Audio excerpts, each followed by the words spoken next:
para escuchar la palabra del Señor. Voy a pedirle que abra su Biblia en Romanos, en el capítulo 13, versículo 11 al versículo 14. Vamos a estar dándole lectura a estos versículos de la Escritura. Romanos capítulo 13, versículo 11 al versículo 14.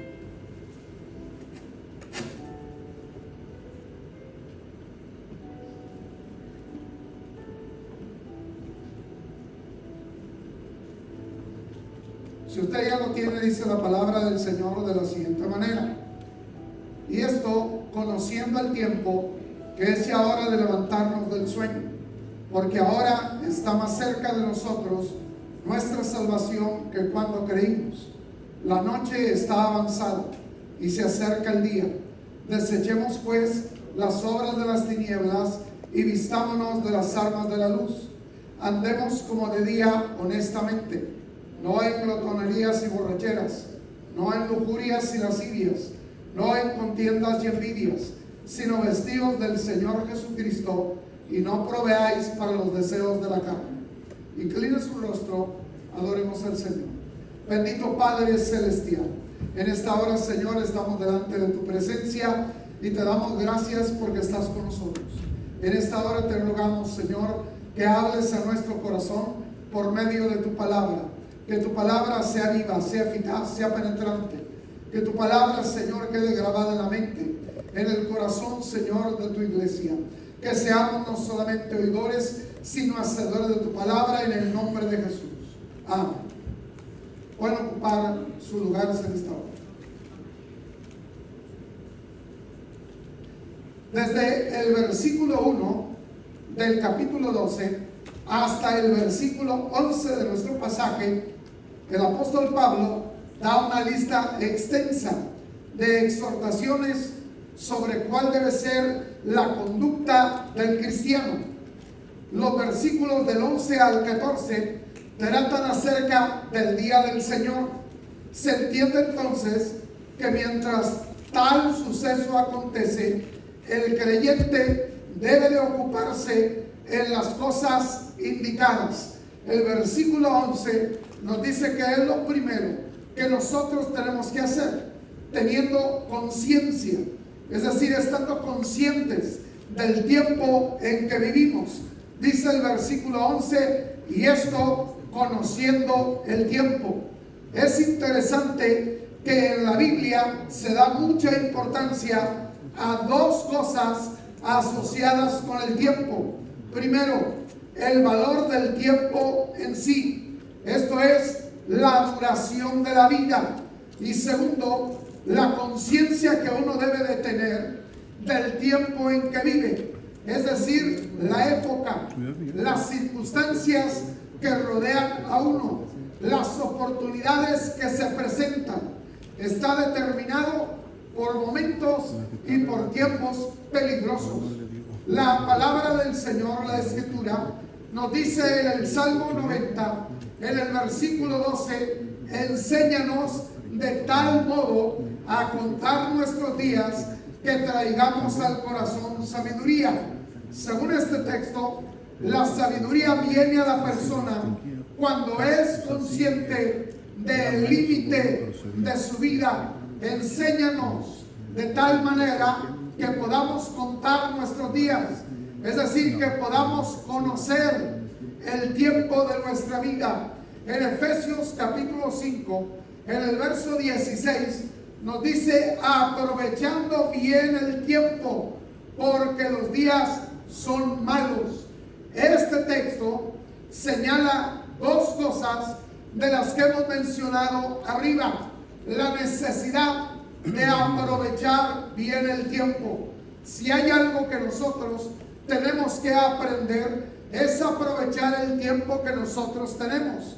El tiempo que nosotros desperdiciamos, el tiempo que nosotros malgastamos, ese tiempo ya no vuelve, ya no regresa, porque el tiempo es irreversible. Si al día de ayer usted pasó durante todo el día, lo pasó de ocioso, sin hacer absolutamente nada, sin hacer ninguna cosa provechosa, ese día quedó desperdiciado. Ese tiempo ya no volverá. Es un día que usted perdió por completo. Por eso la Escritura dice que nosotros tenemos que aprovechar debidamente el tiempo. Que el tiempo que tenemos lo aprovechemos de una manera sustancial. Porque si nosotros no lo aprovechamos, lo estamos malgastando, lo estamos perdiendo y no volverá. Yo no sé si usted se ha dado cuenta, pero últimamente en los teléfonos celulares, cada domingo le ponen ahí, le mandan un mensajito ahí y le dice cuánto tiempo usted usó diariamente durante en la pantalla del teléfono, en su celular. Es decir, ahí le dice tantas horas con tantos minutos pasaste y cuánto tiempo gastó. Ahora sume esas horas por los 7 días de la semana y fue tal vez lo más seguro tiempo perdido. Porque ¿en qué lo pasó? En el Facebook. ¿En qué lo pasó? En las redes sociales. ¿Realmente lo usó de una manera provechosa? Oiga, es increíble el tiempo que estaba ahí. Anteriormente lo pasaban normalmente, lo pasaban en la televisión. Perdía mucho tiempo viendo la televisión. Ahora lo pasa en la pantalla de su celular.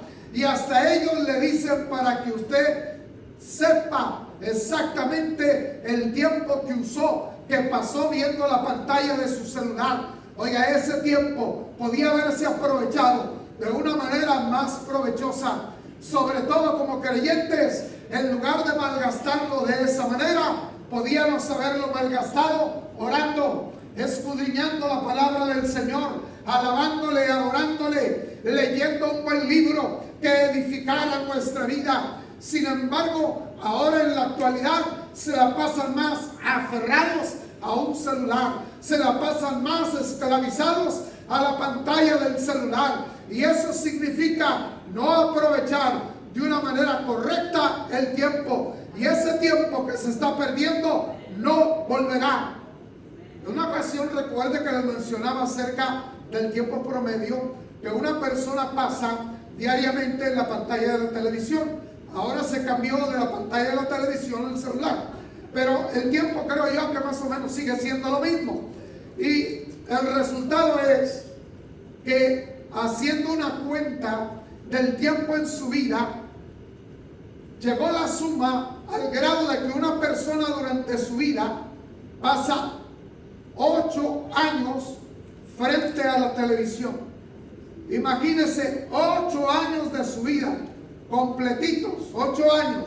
Es la suma de ese tiempo que gasta diariamente durante su vida, lo que significaría 8 años perdidos frente al televisor. Oiga, la Escritura nos dice: enséñanos a contar nuestros días para poder traer sabiduría al corazón. Enséñanos de manera que podamos aprovechar debidamente el tiempo, hermano, porque ese tiempo no volverá a nosotros. Es un tiempo mal empleado y es un tiempo que está perdido. Segundo, la conciencia de poder saber la calidad de la época en que vivimos. ¿Estamos nosotros conscientes? ¿Sabemos cuál es la época de calidad que nosotros estamos viviendo? Oiga, el tiempo en que nos ha tocado vivir a nosotros. ¿Cuántas veces la gente no se da cuenta el tiempo en el que está viviendo? Fíjese bien lo que dice la Escritura en Mateo capítulo 16, en el verso 3. Hipócritas, que sabéis distinguir el aspecto del cielo, mas las señales de los tiempos no podéis. Quiere decir, ves las señales que hay en los cielos y dice va a llover y llueve. Ves las señales de los cielos y dice va a hacer frío y hace frío. Puedes distinguir lo que va a suceder, cuál es el tiempo, pero no puedes distinguir el tiempo que estás viviendo. No puedes discernir las señales de los tiempos. Hermanos, si bien es cierto que nosotros no podemos conocer el día ni la hora en que el Hijo del Hombre habrá de venir, pero sí podemos conocer el tiempo de su venida, es decir, el tiempo en el que nosotros estamos viviendo. ¿Estamos nosotros conscientes del tiempo que nosotros estamos viviendo? El Señor les dice a los fariseos y a los saduceos hipócritas, porque estos no eran sensibles a los eventos que estaban tomando lugar a su alrededor y actuaban como si nada pasara. Hermano, ¿cuántos creyentes todavía no son conscientes de los eventos que están tomando lugar a nuestro alrededor, de lo que está sucediendo a nuestro alrededor? Hermano, muchísimas señales de la segunda venida de Cristo se están cumpliendo. Y fíjese bien que cuando hablamos de la segunda venida de Cristo, estamos hablando en sí de todo lo que representa y abarca la segunda venida de Cristo, porque tiene dos fases. La primera fase es el rapto, el arrebatamiento de la iglesia, donde en un abrir de ojos la iglesia será levantada y llevada a la presencia del Señor. Eso va a ser en un abrir de ojos, es decir, sumamente rápido, va a ser inesperado, un evento que no se espera. El rapto, no hay señal para el rapto. En otras palabras, no hay nada que nos advierta que el rapto está por suceder. Las señales nos hablan de su venida, cuando Él venga y todo ojo le verá para establecer su reino milenial. Pero el rapto no tiene señal. Pero al mismo tiempo, si nosotros estamos viendo el cumplimiento de las señales de la segunda venida de Cristo, que se están empezando a cumplir, y antes de que eso suceda, primero sucederá el rapto, quiere decir que entonces estamos muy cerca de que suceda el rapto. Estamos muy cerca de que el Señor venga por su iglesia. Él prometió que donde Él está, también estaríamos nosotros. Hermano, qué triste es que el creyente no sea consciente de los eventos que están tomando lugar a su alrededor. Hoy más que nunca estamos más cerca de la venida de Cristo y necesitamos nosotros preparar nuestra vida. Uno de los reclamos del Señor a Jerusalén fue esto: no conociste el tiempo de tu visitación. Por cuanto no conociste el tiempo de tu visitación. En otras palabras, no aprovechó la oportunidad que Dios le dio. No aprovechó la oportunidad que Dios le dio. Hermanos, a hoy tenemos el tiempo, a hoy tenemos la oportunidad. Quiere decir que nosotros tenemos que aprovechar el tiempo que Dios nos está dando. Tenemos que aprovechar la oportunidad que nosotros tenemos de servir a Dios. El tiempo es un recurso que se va agotando mientras vivimos. Cada minuto que vivimos es un minuto menos de nuestra existencia. Cada minuto que va pasando es un minuto menos que nos queda. Es un minuto que ya se nos fue, que ya se agotó. Como que venimos a este mundo trayendo en nuestras alforjas un determinado número de años. Cada día que pasa se va terminando dicha cantidad. Se nos va acabando el tiempo cada día que pasa. Somos como los relojes de arena, a los cuales se les agota su contenido en determinado momento. Cada día que transcurre se nos va quedando menos tiempo, se nos va terminando el tiempo. Oiga, cuando nosotros celebramos nuestro cumpleaños estamos muy felices y decimos: gracias a Dios porque me dio un año más. Oh, gracias a Dios por la vida que me da, y estoy bien feliz. Y claro que estoy feliz por la vida que me da, pero al mismo tiempo no pensamos que eso significa que te queda un año menos, que ya te quedó un año menos, y cada año que vayas cumpliendo es un año menos que te va quedando en la vida. De manera que con mayor razón debemos de aprovechar el tiempo. Oiga, porque cada día que va pasando, que va transcurriendo, nuestras fuerzas disminuyen. Van disminuyendo nuestras fuerzas. Oiga, hay veces que nosotros decimos: pero si el mes pasado yo estaba más fuerte. Oiga, si ahora ya me siento más débil. Ahora ya me empiezan a temblar las piernas. Oiga, ahora ya me tiemblan las manos. Sencillamente el tiempo va pasando, se va minando nuestra salud, porque va transcurriendo el tiempo y se nos va acabando. Decrece nuestra salud, nuestra vista, vamos perdiendo vista. Oiga, anteriormente teníamos una vista como el águila. Oiga, pero ahora, pues ahora casi tenemos que pegarnos el libro a la nariz para poder leer bien. Oiga, sencillamente vamos perdiendo visión. ¿Por qué? Porque el tiempo va dejando su huella. Nuestra mente comienza a perder lucidez. Oiga, ¿cuántas veces a mí nunca se me olvidaba nada? Y ahora se me olvida todo. Ahora llámale y hasta se me olvida hasta cómo me llamo. Oiga, ya se nos olvida todas las cosas, porque la mente va perdiendo lucidez. Somos como un pozo cuyas aguas lentamente se van acabando, lentamente van pasando. El cristiano sabio es aquel que hace buen uso de sus días y de las oportunidades que Dios le ofrece para servirle. ¿Estás aprovechando el tiempo? ¿Estás aprovechando el tiempo para servirle al Señor? En el libro de Eclesiastés encontramos un pasaje que es muy común aplicárselo a los jóvenes, y que en ese pasaje nos dice: acuérdate de tu Creador en los días de tu juventud, antes que vengan los malos días y lleguen los años en los cuales digas: no tengo contentamiento.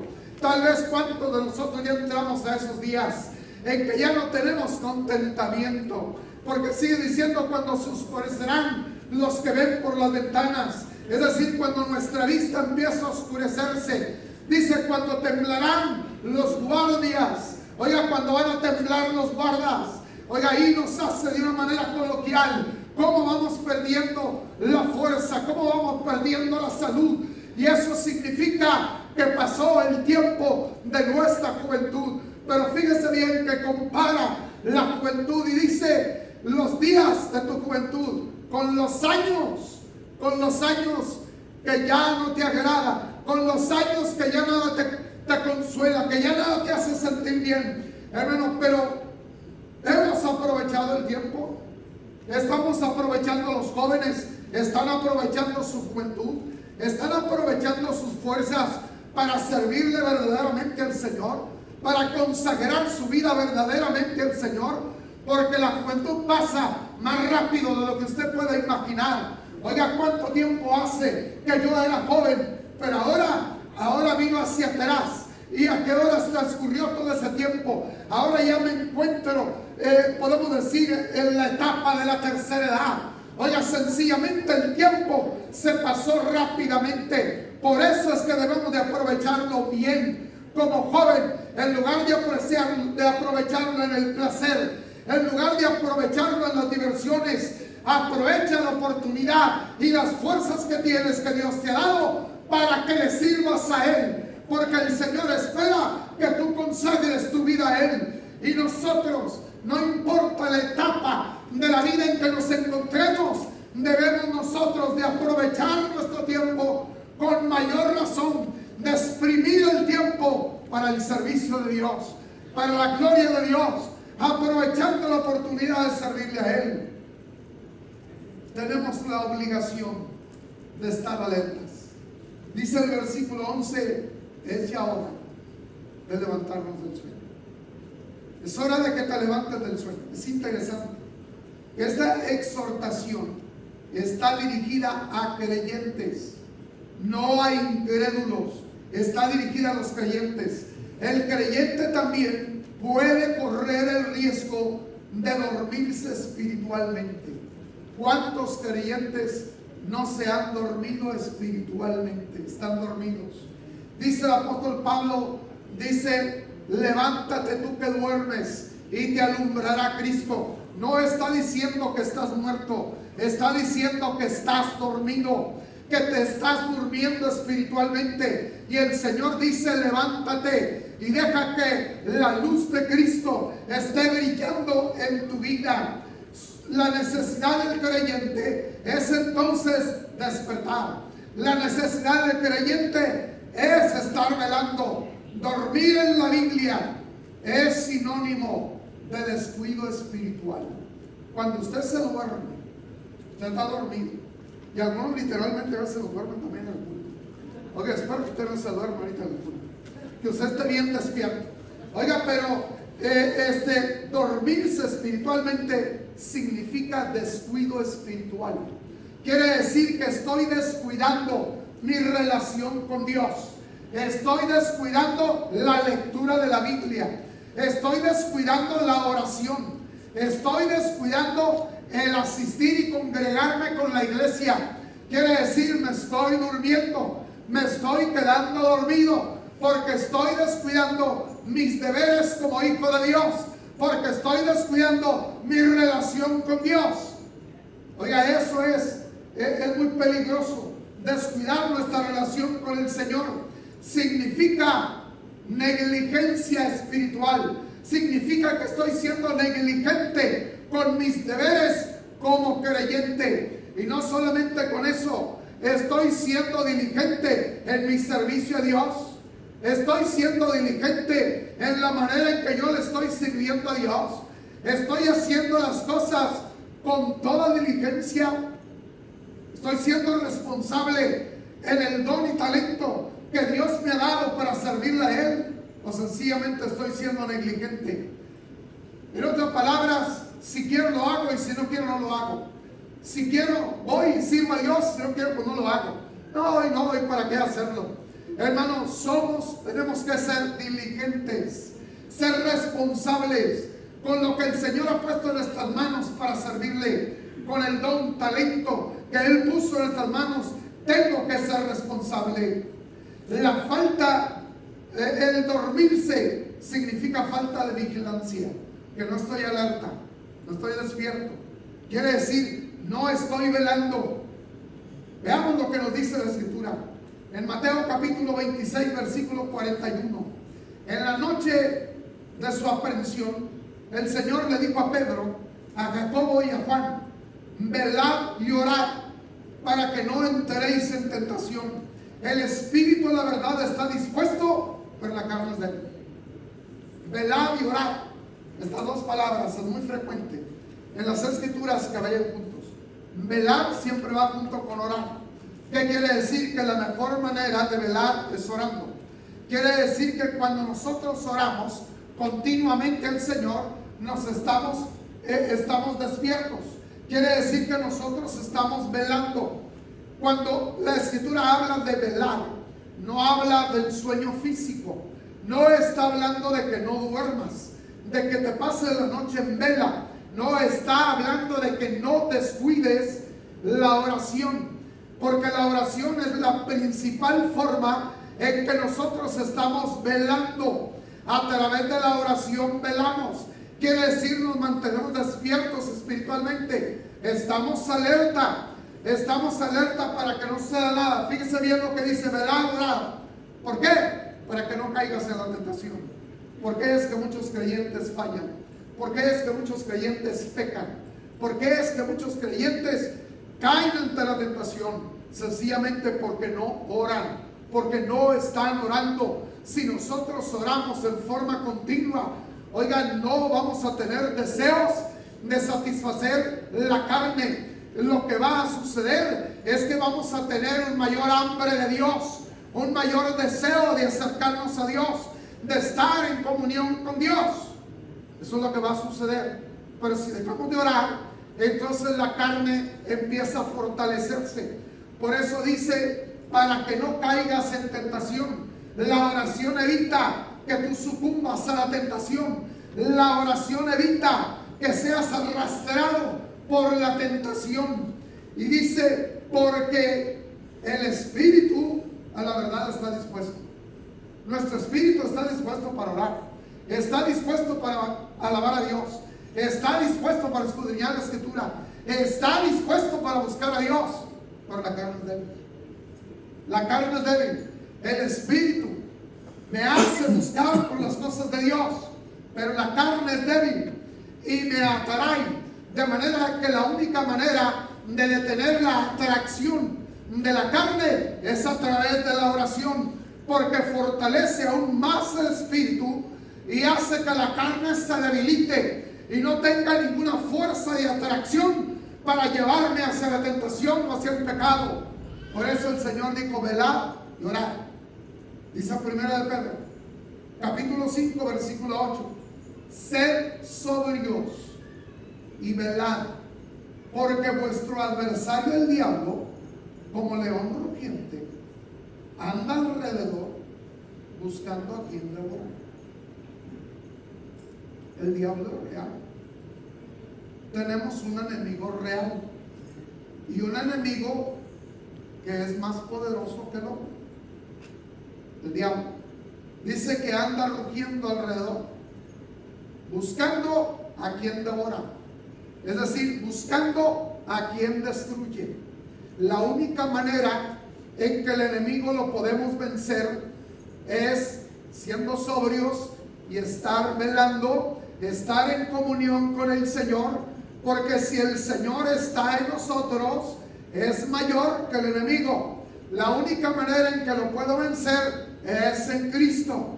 La única manera que lo puedo vencer es con el poder de Cristo, obrando a través de mí, llenándome del poder de Cristo para poder derrotar a Satanás. El enemigo, aunque anda como león rugiente, aunque está buscando a quien destruir, es un enemigo vencido, porque Cristo lo venció en la cruz del Calvario. Y yo soy un hijo de Dios, y el Señor vive y mora en mí, y el que está en mí es más poderoso que el que está en el mundo. De manera que solo en Cristo puedo tener victoria. Solamente con el Señor puedo tener victoria.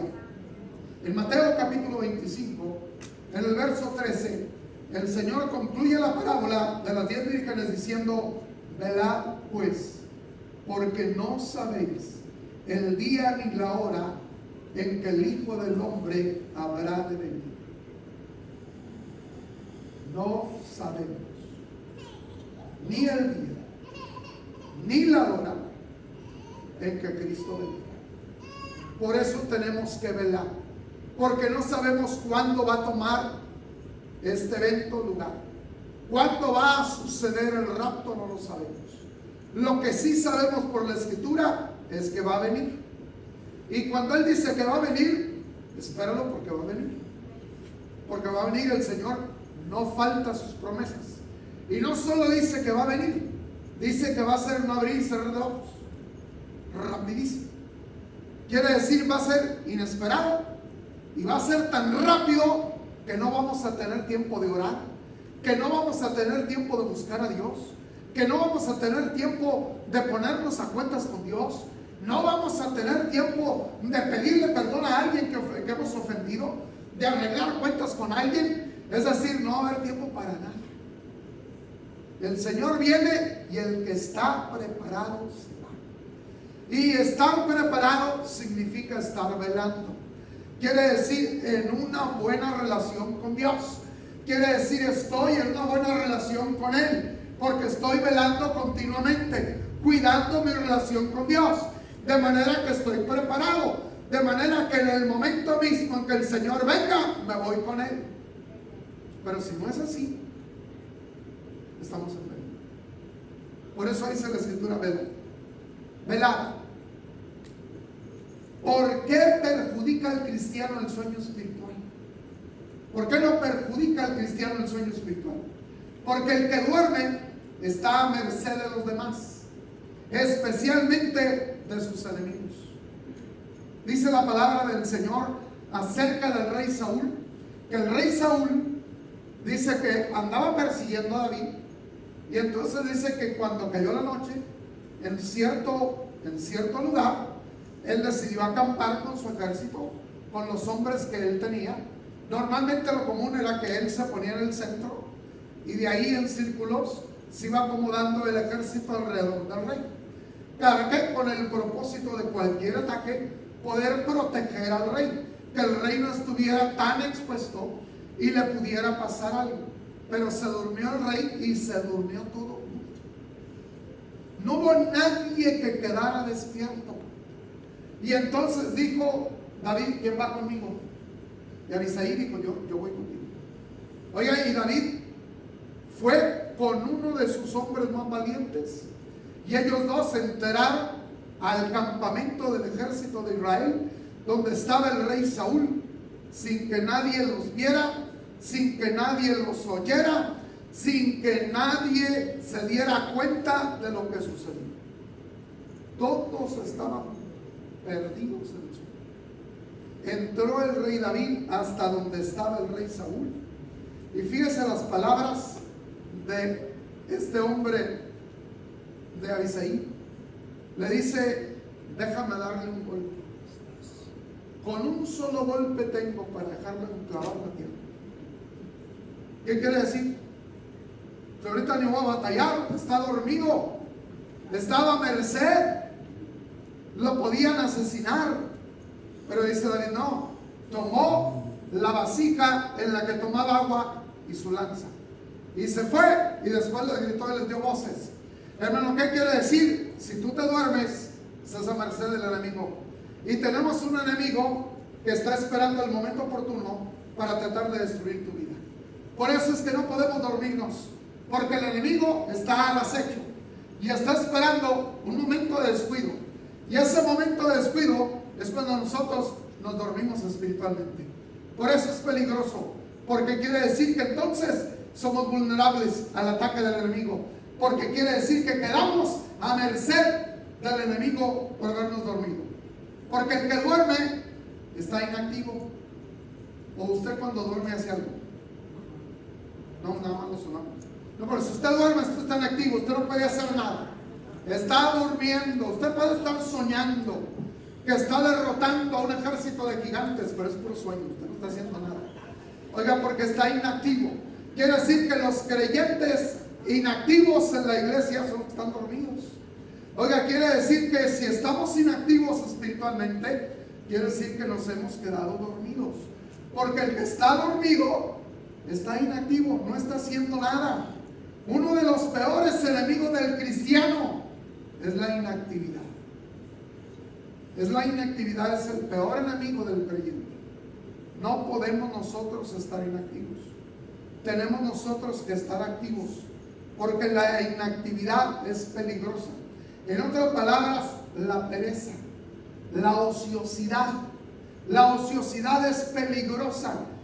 Eso es algo sumamente peligroso. Es el peor enemigo que tiene el creyente. Un ejemplo es el rey David.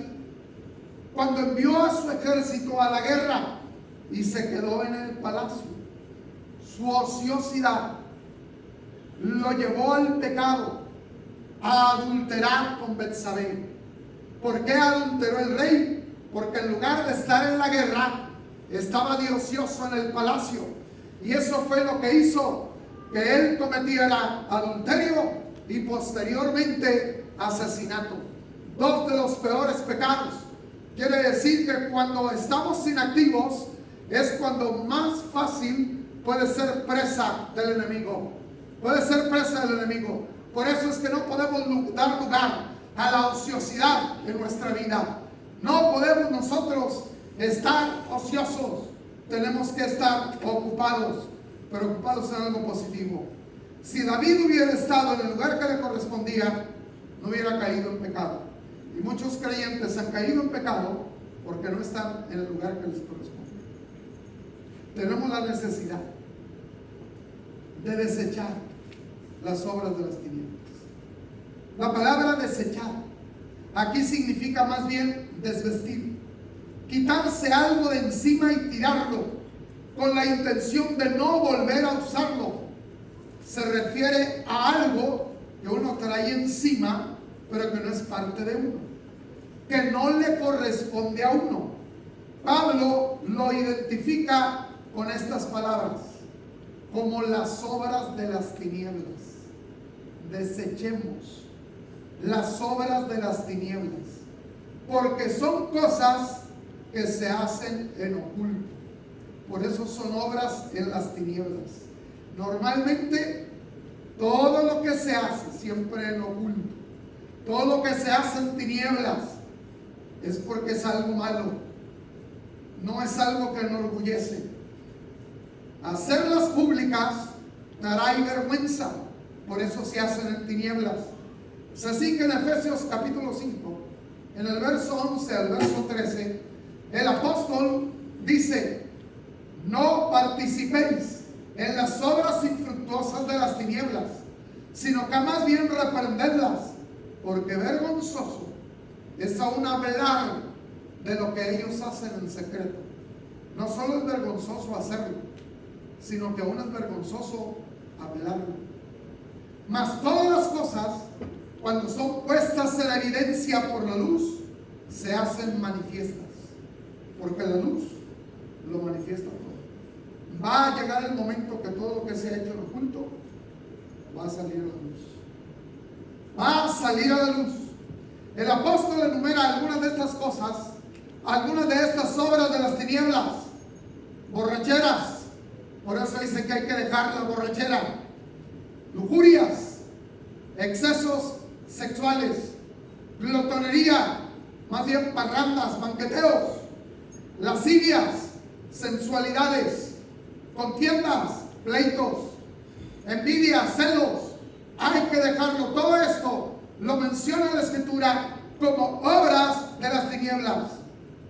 Observemos que todas ellas están en plural, sugiriendo que toda forma de este vicio está condenada por Dios. El Señor la condena. Consideremos lo que la palabra de Dios dice sobre la necesidad de desechar las obras de las tinieblas.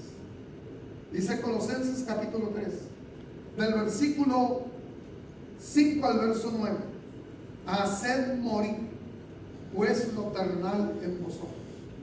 Todo lo terrenal, todo lo que es de este mundo, todo lo carnal, dice hacerlo morir en vosotros. Fornicación, impureza, pasiones desordenadas, malos deseos, avaricia, que es idolatría, cosas por las cuales la ira de Dios viene sobre los hijos de desobediencia.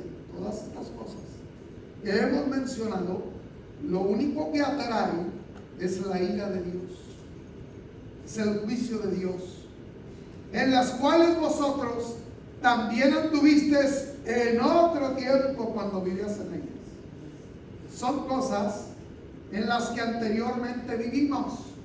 En otro tiempo. ¿En cuál tiempo? Antes de conocer a Cristo, antes de recibirlo como nuestro Salvador. Porque eso hacíamos. Dice Pablo en otra parte: eso erais algunos de vosotros, pero ahora ya no, porque ahora Cristo vive en nosotros, porque ahora nuestra vida fue cambiada, porque las cosas viejas han pasado y ahora todas son hechas nuevas. Si es que verdaderamente le has entregado a Cristo tu vida, todo eso ha quedado atrás y debe de quedar atrás. Dice: en otro tiempo anduviste en ellas, en otro tiempo viviste en ellas. Ya no vuelvas a vivir en ellas, ya no sigas viviendo en ellas. Es tiempo de que deseches todo eso y no permitas nada de eso en tu vida. No lo permitas, porque son obras de las tinieblas. Pero ahora, dejad también vosotros todas estas cosas. Esas cosas ya las dejaste, pero hay otras cosas que también hay que dejarlas ahora. Ira, enojo. Yo creo que no necesita explicación, ni la ira ni el enojo. Malicia, blasfemia, palabras deshonestas de vuestra boca, o palabras corrompidas de vuestra boca, palabras sucias de vuestra boca. Si algo tenemos que aprender a cuidar, la manera de que hablamos, la manera en que nosotros hablamos. No podemos hablar como habla el mundo. Nuestra manera de hablar tiene que ser diferente, porque Cristo vino y cambió todo, y entre ellos cambió nuestra manera de hablar. Ahora nuestro hablar es el hablar de un creyente, es la forma de alguien que conoce a Dios, de manera que la Escritura nos exhorta a no dejar ninguna palabra corrompida, a no hablar ninguna palabra mala de nuestra boca. No mintáis los unos a los otros. No mientas, porque ahora nosotros somos hijos de la verdad. Ahora nosotros hablamos la verdad. Ahora nosotros no mentimos, porque somos hijos de un Dios que es veraz. No mintáis los unos a los otros, habiéndote despojado del viejo hombre. Si te has despojado del viejo hombre, entonces deja de estar mintiendo. Deja de estar diciendo mentiras. Oiga, hay veces que la gente cree, no, pues que el cabo es una mentira. Es una mentira blanca. Oiga, yo no encuentro en la Biblia ninguna escritura que diga que hay mentiras que son negras y otras que son blancas. Oiga, que hay mentiras que son condenables y que hay mentiras que no lo son. Yo no encuentro eso en la escritura. Al contrario, la escritura dice dónde van a ir a parar los mentirosos.